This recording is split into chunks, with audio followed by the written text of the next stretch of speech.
మీ బిడ్డను ఈ మట్టిలో పుట్టిన రేపొకవేళ చావే వస్తే ఈ పాలమూరు మట్టిలో కలిసే మీ బిడ్డ నల్లమల అడవుల నుంచి వచ్చిన బిడ్డ ఈ తెలంగాణ రాష్ట్రానికి ముఖ్యమంత్రిగా ఉన్నాడు.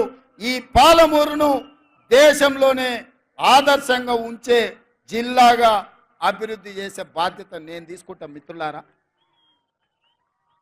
ఇవాళ మీ బిడ్డ నాకు మీకు భయం ఎందుకని నేను అడుగుతున్నా.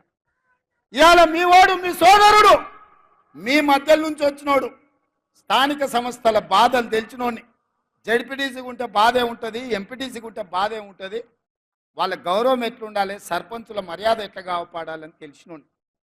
ఇవాళ వాళ్ళందరూ పనులు చేసి బిల్లులు రాక ఆత్మహత్యలు చేసుకునే పరిస్థితి ఉన్నది. కొంతమంది ఆత్మహత్యలు చేసుకున్నారు, కొంతమంది ఆలి మీద ఉన్న తాలి పుస్తలు అమ్ముకున్నారు. మీ బాధ నాకు తెలియదా? నేను చూడలేదా? మీ కష్టాలు తీర్చాలని